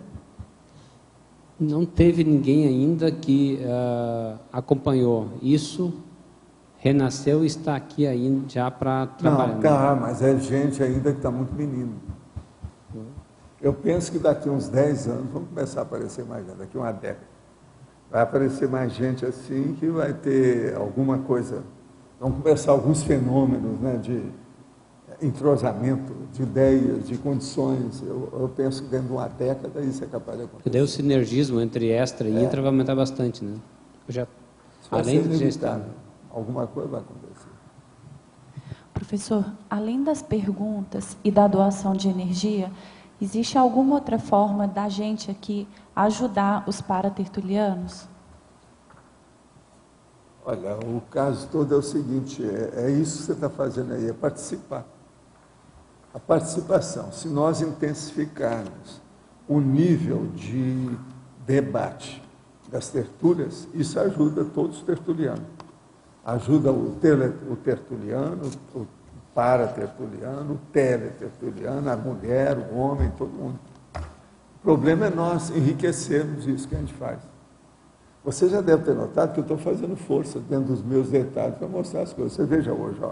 Hoje eu preparei aí, trouxeram o livro lá, o Projeções da Consciência. Eu falei sobre a enciclopédia, volume 7. Né? Eu faço o que eu posso. Eu trouxe o problema da turma que está estudando aí. Faço uma leitura aqui, de vez em quando eu tiro os trechos, os excertos da leitura do texto para falar para vocês. Estudo visando enriquecer o processo da tertúlia. Quanto mais vocês conseguirem enriquecer a tertúlia pelos debates, mais você vai ajudar o teletertuliano. Então, essa participação, às vezes, é que é o mais importante aí que a turma faz. Entende?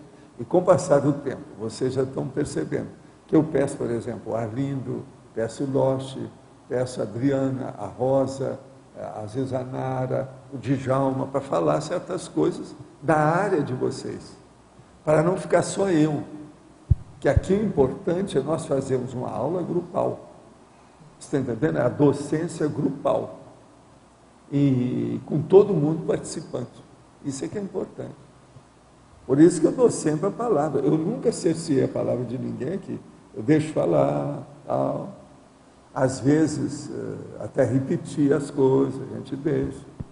Outra coisa, eu mesmo, às vezes, repito aquilo que a gente já falou, que é de propósito. Então, isso tudo é para clarear. Outra coisa também, tem um negócio que a gente ajuda e tudo isso fica em silêncio. Eu, às vezes, por exemplo, coloco umas ideias totalmente fora do contexto. Aquilo interfere, mas isso é feito por causa do enumerador ou a turma que está aqui que fala sobre isso. Eu falo que aquilo às vezes vai ajudar, porque às vezes a interrogação é deles, o questionamento é deles. Vocês observam que de vez em quando eu falo umas coisas que estão todas, não, Dá licença que eu vou falar uma coisa. Você está entendendo como é que é? Estuda por causa desse povo. Isso também ajuda, porque aí vem diretamente da deficiência que a gente tem que suprir. É aquilo que eles querem, é o que eles estão procurando.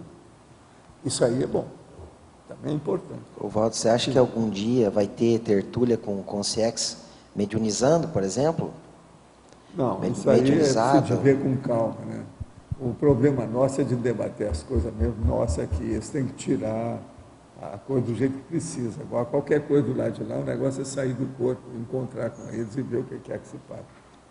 Quer dizer, e eu finalmente... A tendência do tele-tertuliano, do para-tertuliano, é quando ressomar, ele não ter muito gap, ou seja, não sentir muito ressonamento. É ele enriquecer tudo que ele está estudando. Quanto mais ele souber, melhor, né? É mais, vamos dizer, ideias, verpões, construtos, que ele está enriquecendo o texto, que ele está aurindo, que ele está absorvendo. É a alimentação mental somática dele que está aumentando. Então, o processo de restringimento... Nós aqui somos um alimento bom, porque é aquilo que ele vai ter que enfrentar. O processo de restringimento vai ser igual ao nosso, então? Vai, não, isso aí... Eu pensei que eles tivessem uma facilidade. Às vezes vai ser até pior, depende de quem é, né? Depende da ficha, o jeitão. Eu pensei que esse trabalho pudesse ajudar eles a não ter um... Não, vai ajudar, dependendo da observação, o que a pessoa tem, mas aí é o temperamento da pessoa, né? Vale mais mental soma dela. Né? Como assistir melhor uma pessoa conformista que pensa com isso ser flexível? Olha, paciência e caldo de galinha com a pessoa e procura ter inspiração na hora para falar os fatos que sejam assim... de comprovação. Contra fato, as pessoas não podem brigar. Se você argumentar na base de fato, a pessoa pode ajudar, pode ser ajudada. Agora, uma pessoa conformista e ela pensa que ela é flexível dentro da situação, isso aí é fácil, é só pegar e examinar a vida dela perante os fatos de todo dia. Isso não é uma coisa difícil, não, é fácil. Qual a melhor abordagem a ser feita com crianças para iniciar com a conscienciologia sem ser dogmático ou doutrinário? A primeira coisa é trabalhar com o processo da energia e mostrar a energia para a pessoa. Mas para isso é preciso ter o pai, mãe ou responsável da história, que não pode entrar sem mais nem menos nisso. E ter cuidado, olhar bem o processo da idade. Uma criança, por exemplo, aos 7 anos, ela já pode dominar isso perfeitamente e sair bem. Agora, tem que ter habilidade para fazer isso. Não pode querer transformar aquela criança num gêniozinho, um artista de cinema, um artista de televisão, isso é besteira. Tem que fazer ela bem normal, bem medíocre, igual todo mundo, mas procurar instruí-la dentro desse processo, para ela não se desviar. Isso, às vezes, é muito importante. Agora, eu quero lembrar que a Evolucim ajuda essas pessoas todas. É bom você entrar em contato com a Evolucim. Tem gente da Evolucim aqui hoje? Não, né? Mas é só pegar aí os dados da Evolucim que tem nos nossos, né? Tem lá na internet, é só pegar lá, Evolucim.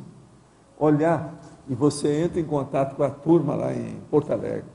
Vai poder ajudar muito você. Eles estão bem mais atualizados que a gente aqui sobre esse assunto. Poderá a variabilidade existente entre os vários tipos de Homo sapiens que existiram ao longo da história ter sido resultado da intervenção de consciência mais evoluída na genética humana? Olha, isso aí que você está falando, Bidu, isso é um dos elementos que eu tenho desde que eu apresentei a hipótese ou a teoria do Homo sapiens serenis, são serenões. São eles que fizeram isso. Isso aí eu falo desde a década de 60. Mas, publicamente, a coisa apareceu mais a partir da década de 70. Faz mais de quase 40 anos que eu falo nisso. Como explicar os saltos evolutivos a nível genético entre os Homo sapiens? Poderemos considerar a possibilidade da existência de para-inoculações cosmoéticas em nível paragenômico? Não, algumas coisas foram, mas não acho que seja isso, não. O problema são conscientes que vêm e pega o cérebro e usa mais o cérebro do que outros. Porque o cérebro, de modo geral, as famílias estão todas mais ou menos iguais. Mas dentro da mesma família tem gente burralda totalmente e tem outros que são geniais. E, no entanto, a genética é a mesma. O cérebro, o filo é o mesmo. Então, isso aí é mais de consciência. Quer dizer, o nível de lucidez da consciência. Crescendologia, página 54. O crescendo intelectivo e parapsíquico, percepção parcial das tertúlias pelos telealunos.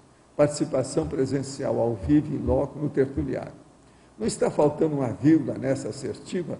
Confesso que não entendi. O professor pode explicar? Deixa eu olhar aqui. Crescendologia. O crescendo intelectivo e parapsíquico, percepção parcial das tertúlias pelos telealunos, participação presencial ao vivo em loco no tertuliário. Não, aqui não precisa de vírgula nenhuma, né? Eu não estou vendo nada, também, claro.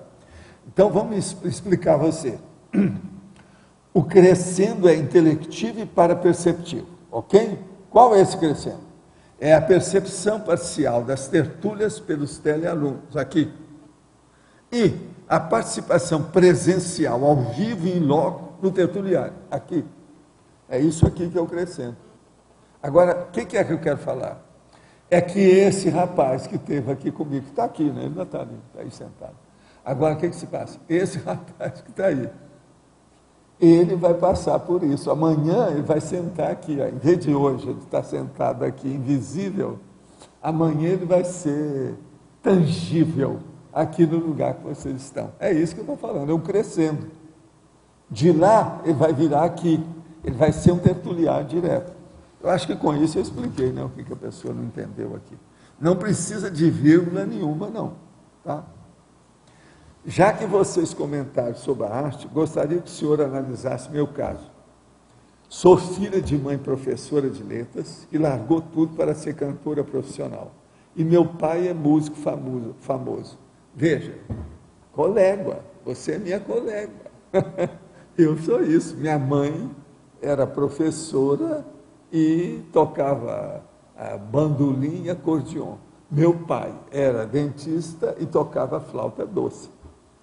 Agora, boa parte da minha família paterna e materna é composta de músicos. Bidu é meu caso também. Lá em casa tinha uma orquestra. Presta atenção, eles faziam a cortina sonora dos filmes mudos, da década de 30. Fui criada no meio artístico, com todos os prós e contras desse meio. Bidu, eu também. Agora, depois disso, espontaneamente, eu mesmo fui a Hollywood para fazer alguns cursos. Nunca me envolvi com arte, apesar da pressão mesológica, pois sempre tive muita convicção, desde criança, que se eu me envolvesse, seria um caminho sem volta. Sou a primeira da geração do meu pai a cursar uma faculdade, mostrando a todos que há possibilidade de ter outra profissão além da música. Como posso fazer o paralelo dessa minha realidade com o meu curso intermissivo? Isso mostra que você veio para dar uma lição para essa turma sua, do jeito que eu dei para mim. Você é uma cobaia que veio para dar uma lição para esse povo. Vamos sair do psicossoma e ir para o mentalsoma.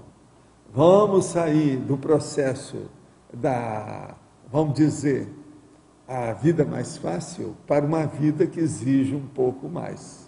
Vocês sabem que tem vários nomes para isso, mas o problema todo é a coisa mais fácil e a coisa menos fácil. Professor? Música é a repetição de vidas anteriores. Professor? Então, olha, o seu caso é o meu. Pensa bem nessa história. Agora me conta, você é a mesma pessoa que quer vir aqui para ver o meu processo dos remédios? É você? Professor? Eu não sei se é. Você acha que é a mesma? Flora. Professor? Então é. Então eu adivinhei. Eu guardei o nome dela. Sim. O senhor coloca sempre a arte voltada para a parte da emoção, né? Sim. A sua crítica está em cima disso, né? Tem pessoas que estudam música, estudam artes plásticas também, musicologia histórica, contraponto, harmonia, e ralam bastante para fazer isso. Então, e como generalizar que essas pessoas estão fazendo uma coisa mais fácil? É mais fácil, sim. Veja bem, fazer uma sinfonia não é tão difícil. Se a pessoa só ela começar a entender música, ela saber a leitura da pauta e ver como é que é isso. E depois ver como é que esses instrumentos todos funcionam. Aquilo tudo é matemática. Que coisa mais fácil que a matemática da música? Você sabe que é, né? Uma pessoa que mexe com matemática sabe disso. Por que é que um monte de matemático, por exemplo, acaba sendo violinista, etc. Um monte deles. Por causa disso. É uma coisa que não é tão difícil, se a pessoa for pensar. Porque é uma coisa material.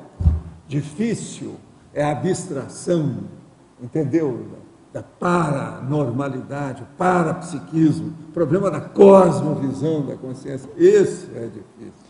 Agora, a música não. Você está repetindo, por exemplo, você bate aqui, ó, tudo isso é música. Tudo é. Agora veja, compasso, tom, a melodia, os problemas todos, isso aí com o tempo a pessoa sabe.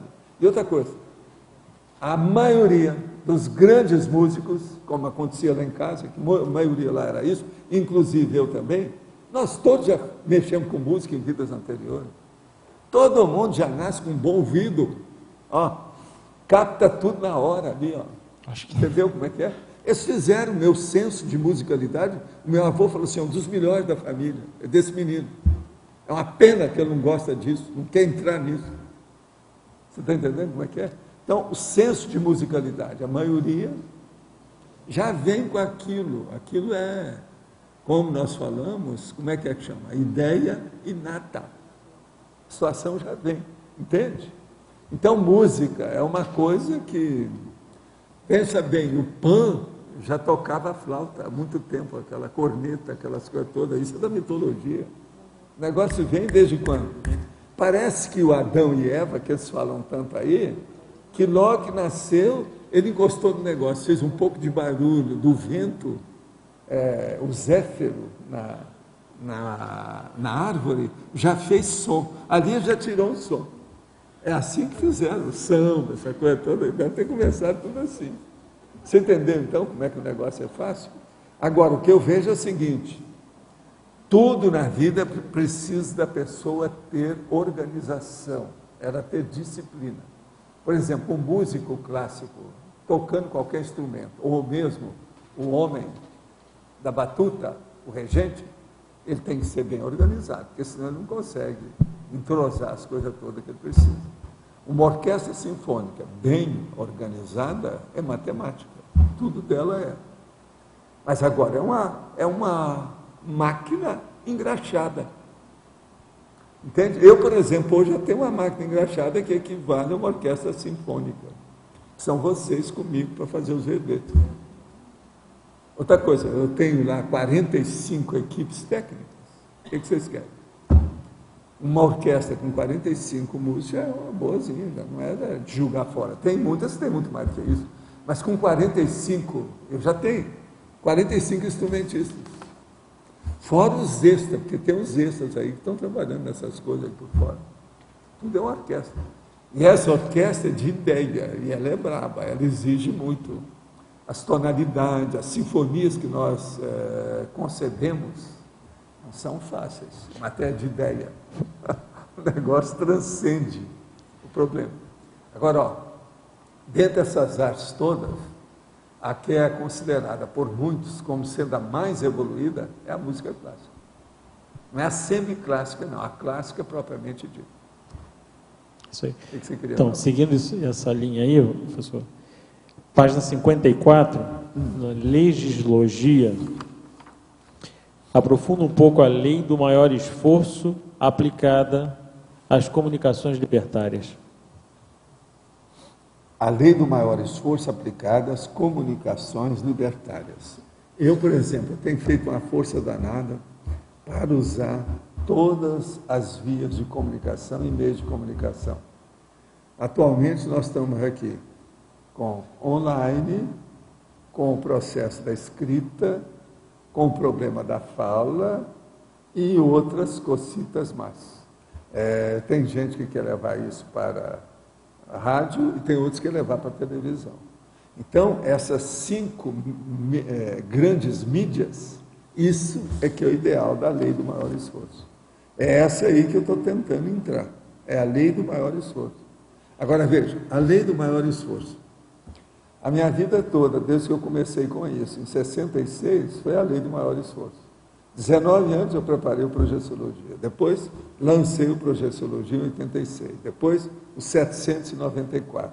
As viagens que eu fiz, tudo quanto é curso, palestra, reuniões administrativas que eu fiz pelo mundo afora, lugares, países, estados, gente, idiomas diferentes, tudo foi visando essa lei do maior esforço.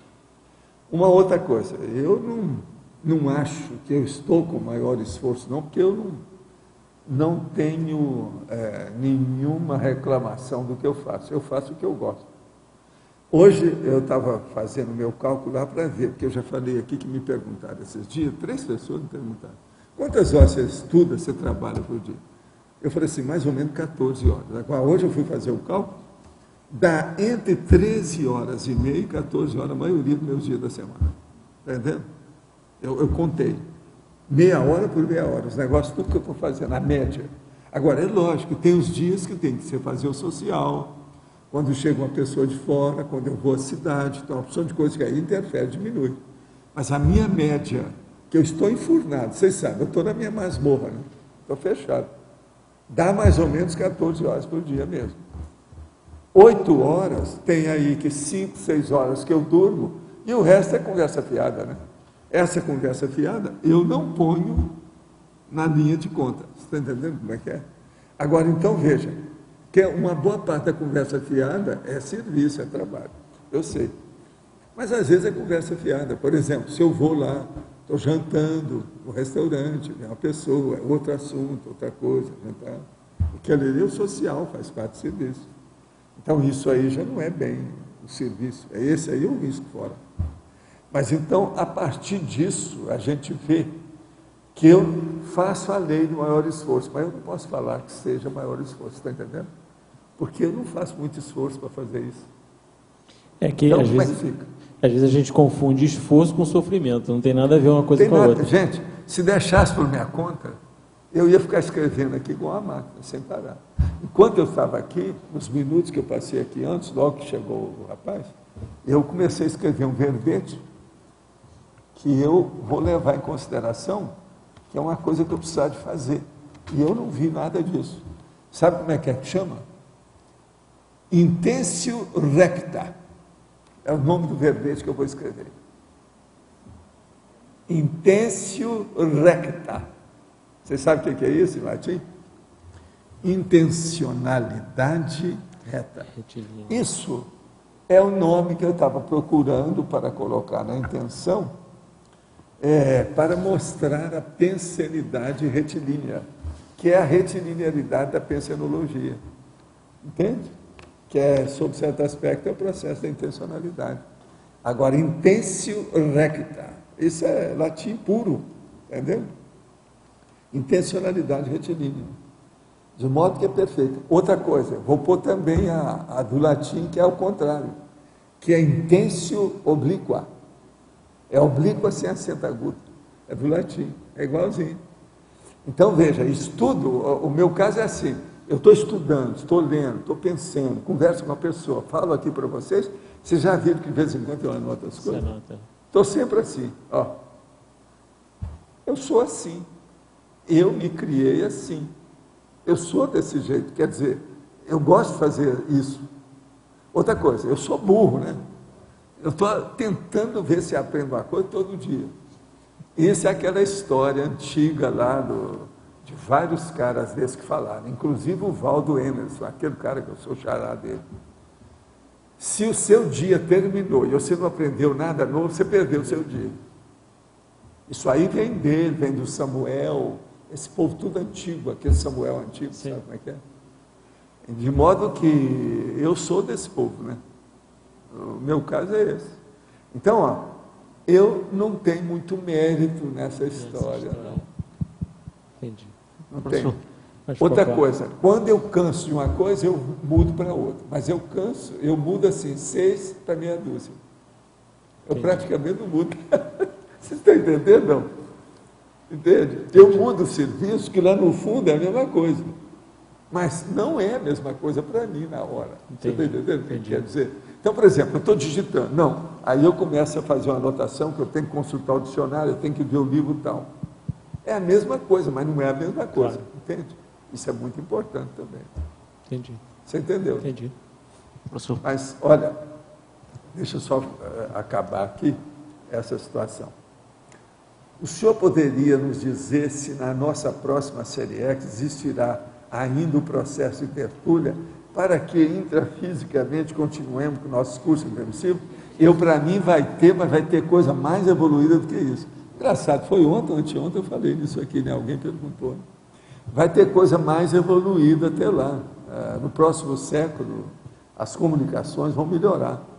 Não vão ficar assim, o povo brigando aí com o Google e todo dia aparecendo uma novidade, não. Precisa dessas novidades, assentar aquilo que seja melhor. Todo dia tem uma novidade, que é para ganhar dinheiro. O dia que diminuir um pouco esse capitalismo selvagem, essas coisas também vão assentar mais e ficar com o melhor, o prioritário. Existe estudo no sentido da prova da conscienciologia ser realizada através da internet? Quer dizer, a turma não está aí. O que é que você acha? Tem? Fala tem estudo. Explica ainda aí. Não vai ser possível para essa próxima, mas tudo indica que para o outro ano, sim. Vai ser, né? Vocês já estão estudando, desde o ano passado, eu lembro. Já tem a tecnologia aí para isso. Outra coisa, em nossa intermissão, num próximo curso intermissivo, poderemos assistir uma possível tertúlia tal como está acontecendo hoje? É outra pessoa, está perguntando mais ou menos a mesma coisa. Não, é mais ou menos o mesmo. Esse aqui é porque misturou ali. Ó. Ele perguntou 2 vezes que ele não ficou só uma. Tem gente que às vezes está fazendo isso. Eu já vi um cara aqui que perguntou 3 vezes no mesmo dia, em horários diferentes, o assunto era o mesmo, e era a mesma pessoa. O senhor poderia explanar fobiologia, página 54, de nome do atraso, heterocriticofobia e autocriticofobia. O caso todo é o seguinte: tem pessoa que tem um verdadeiro medo de falar contra um assunto, um ambiente, outra pessoa, fazer, enfim, uma crítica, uma apreciação que mostrando algum defeito ou alguma coisa que poderia ser melhorada em alguém. Essas pessoas, elas são covardes, às vezes ineptas, imaturas, inexperientes, são primárias, então elas têm fobia, elas têm medo da crítica. Quase sempre uma pessoa dessa tem isso, por quê? Ela sofreu alguma repressão ou ela tem alguma coisa escondida que ela não quer revelar. Então, na hora que ela não quer revelar, ela se torna covarde de expor as coisas dos outros, que ela não expõe a invirtude dela, quer dizer, o vício que ela tem, alguma coisa escondida que tem. É um nome, é o caso daquela moça lá de Uberaba, aquela senhora socialite lá da turma de Uberaba, que eu contei aí para vocês, a tal do fumo. Lembra? Que o marido não sabia que ela mastigava fumo. Vocês lembram da história? É justamente esse caso aí. Então, essa aí não criticava ninguém. A gente via uma moça inteligentérrima, sabida, mas não criticava porque tinha medo daquilo, de acontecer alguma coisa. Ela me falou um dia o seguinte: Valdo, eu acho que é o seguinte, se eu falasse, eu ia mostrar coisa oculta na minha vida, mostrando a coisa que está errada na vida do outro. Aquilo ia ter o revertério em cima de mim. Em parte, não é tão errada a posição que ela tinha, não, era correta. Agora, o dia que eu expus a ela a situação toda, ela clareou tudo e se libertou do processo do fumo. Agora, vocês sabem o que aconteceu com ela. É bom a gente falar. Por exemplo, se eu falasse isso, era capaz de levar para o Law and Order, porque é um caso que não tem no cinema. Esse aí não tem, até hoje eu não vi. O problema dela é o seguinte: ela era socialite, a família mais ou menos bem, dentro da, vamos dizer, linha, ou a classe média alta de Uberaba. Então tinha gente fazendeiro, e ela se casou muito bem. Agora, o que se passa? tinha uma bela mansão, aquele negócio, tudo isso. Agora, ela arranjou, então, o banheiro dela, as coisas todas, tal, tudo arrumadinho.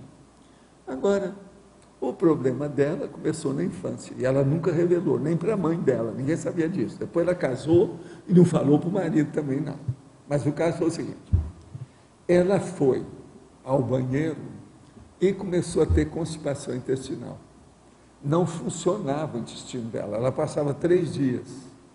E aquilo chegou, vocês sabem, né? Tinha uma certa época, eles usavam o clister, que coloca água quente, com aquelas coisas todas lá atrás, etc. tal, para acabar com o negócio, que é o clister. Vocês sabem como é que é. Isso era muito usado. Agora, aquilo começou a implicar com ela, porque ela começou a ficar crescidinha, e ainda na adolescência, ela foi ao banheiro um dia, e está lá tentando, olhando as coisas, e nada, né? Não funcionava. Então ela ficava muito tempo no trono, e nada. Aí ela foi olhar no banheiro e descobriu que tinha um pedaço de fumo de rolo. Então o que ela fez?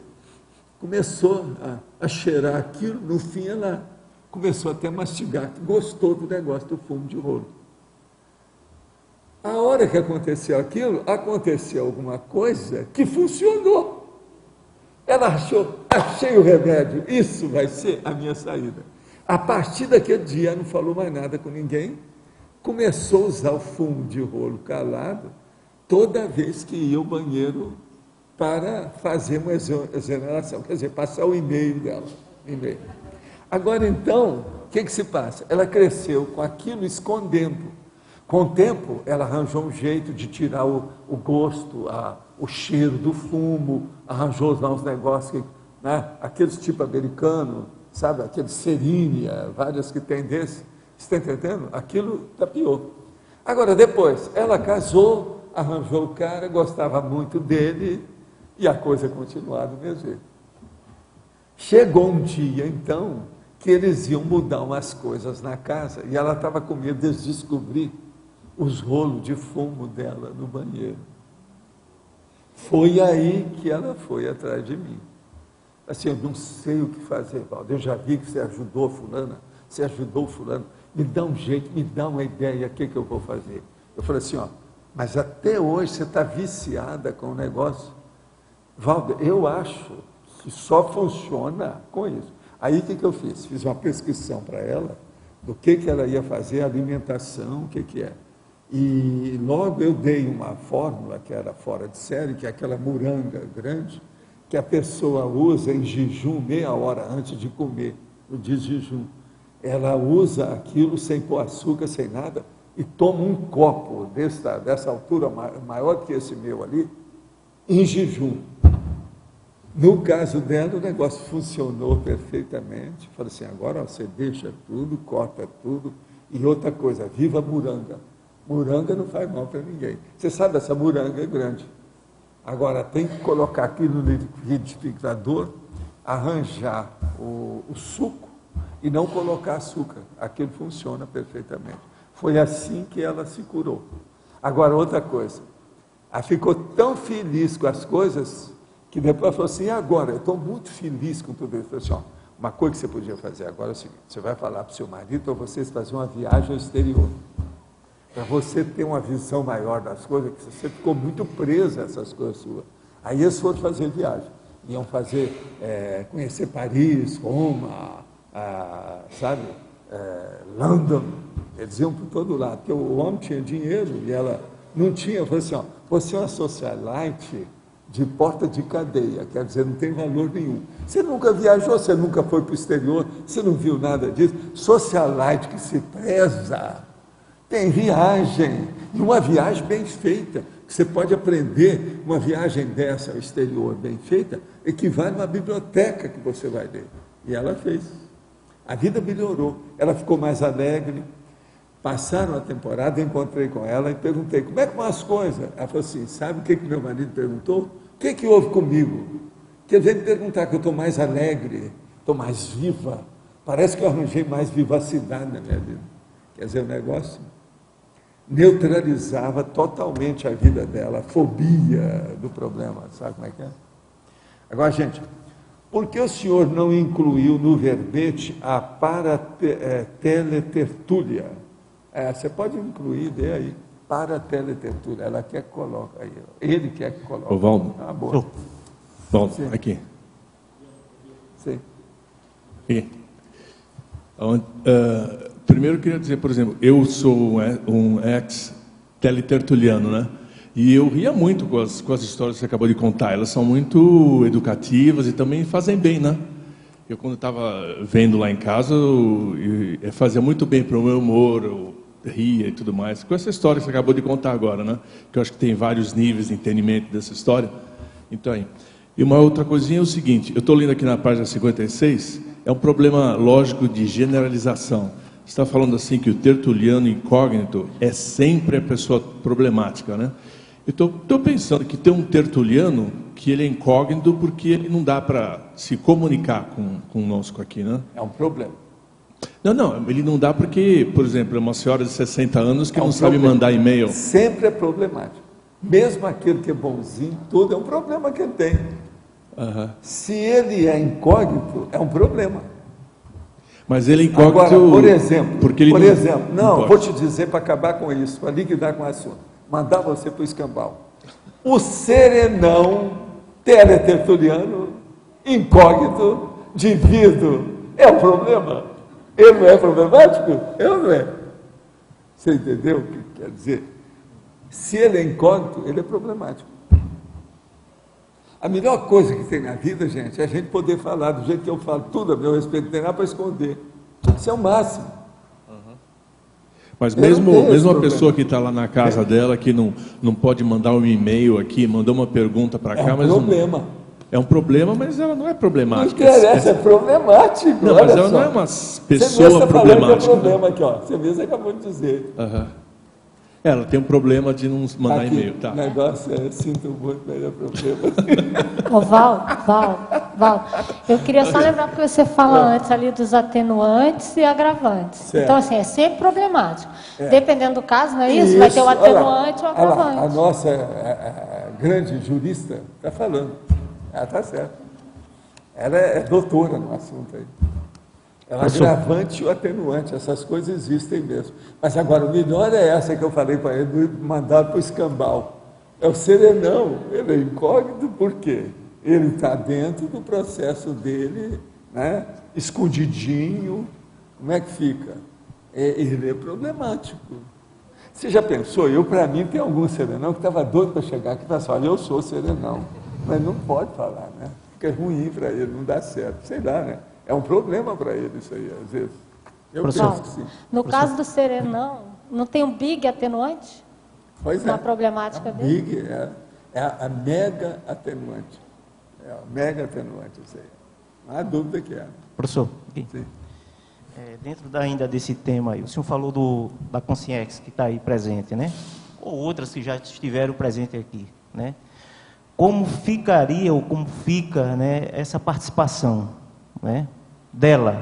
Aqui nós perguntamos, ou como é que, quer dizer, até esse momento houve alguma comunicação por parte dela, ou outras que tiveram aqui? Sempre tem. Assim, em termos de esclarecimento, de perguntas, como é que é feito isso? Sempre ajuda, né? Porque tem as pessoas que estão orientando o povo que chega aqui, que está interessado nos assuntos. Isso aí sempre tem. Agora, ela é bem orientada.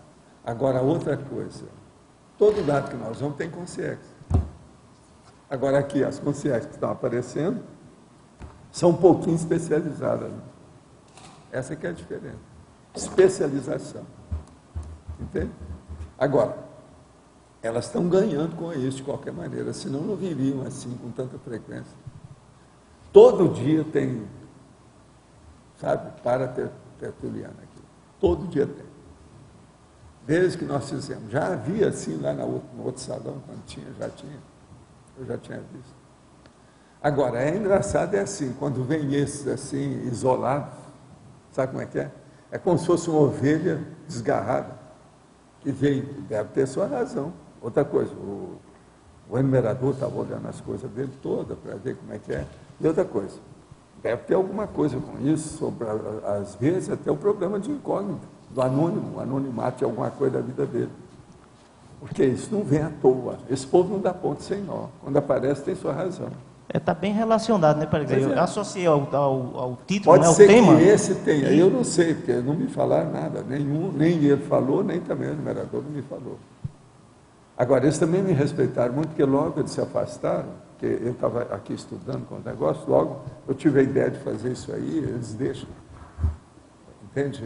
Eles me respeitam muito nas coisas que a gente faz. Então, a gente não sabe como é que é. Agora, ó, todo dia tem isso aqui, tá? Isso é normal, é comum. Tá? Gente, então, os nossos comerciais, por favor. Obrigada. As pontuações da tertúlia de hoje foram 43 assinaturas no livro de presença, 18 perguntas presenciais, 23 perguntas respondidas online, 26 votos presenciais, 11 votos online. Vamos pedir às pessoas que vão dar recados, por favor, venham antes, assim, para não demorar no final da tertúlia. Will, balanço existencial. Verônica, maturidade afetiva. Solange, congraçamento. Gostaria de estar reforçando o convite para participar do 8º balanço existencial, que ocorre no Carnaval, agora em 2010, do dia 13 a 16 de fevereiro. O objetivo do balanço é estar trabalhando com o projeto existencial de cada pessoa, ou seja, ela tem um momento de estar refletindo, um momento para dar uma parada, estar repensando um pouco o que pretende realizar nessa vida e estar repensando a sua ProEx. Tem várias atividades, na verdade a semana tem um acoplamentário que vai estar ocorrendo logo após o balanço existencial, então tem várias atividades que a pessoa pode vir estar aproveitando aqui em Foz do Iguaçu. Também tem uns espaços para a pessoa poder estar assistindo as tertúlias durante todas as atividades. Ok? Estão todos convidados. Qualquer dúvida, questionamento, vocês podem estar entrando em contato aqui com o CAEC, pode ser por telefone, ou pela internet, ou diretamente na Apex também, que é www.apexinternacional.org, onde tem toda a programação do balanço. Ok? Obrigado. Boa tarde a todos. Eu queria pedir a colaboração de vocês, porque muitas pessoas têm nos contactado falando que vão se inscrever no curso do professor Eduardo Vicenzi, coordenador da IAC na Alemanha, que vai acontecer dia 27 de dezembro no Discernimentum, na sala de intercooperação, às 3 da tarde até às 8h30 da noite. É um curso sobre afetividade madura, maturidade afetiva, que tem atrás vários anos de pesquisa, é bastante interessante. Mas estamos com um problema, porque aquela sala ela tem uma lotação máxima de 25 pessoas e a gente está vendo que possivelmente vamos ter a necessidade de passar o curso para auditório. Então, para as pessoas que já se comunicaram com a gente falando que vão querer fazer o curso, gostaríamos de pedir para, por favor, concretizar a sua inscrição com a professora Pilar, com a Bartira, o Walson ou comigo. Ou então, vocês podem fazer a inscrição também na sala 201 do Discernimentum com a Carol. Agradecemos que vocês façam a inscrição o quanto antes para que a gente avalie a possibilidade de passar o curso para auditório. Obrigada. Gente, boa tarde. E eu gostaria só de lembrar que ainda tem lugares para o jantar do congressamento, sexta-feira, lá no Discernimento. E dia 19, sábado, lembrando, vai ter uma visita lá no Vila Consciência, no condomínio. Se alguém tiver interesse de visitar conosco, ver os terrenos ainda que estão disponíveis, ver as obras, né, que já começaram, seria muito bom e muito bem-vindo. As pessoas, vai ser às 10 horas da manhã, e nós vamos encontrar lá após a visita no CAEC, às 8 horas, nós iremos para o Vila Consciência. Então, nós podemos encontrar ou 8 horas aqui, ou às 10 horas lá na IEC, no Discernimento, para visitar o condomínio. Ok? Obrigado. O verbete eleito para amanhã foi retificação, que ganhou com 10 votos, e a especialidade é ressexologia. Obrigada e boa tarde a todos.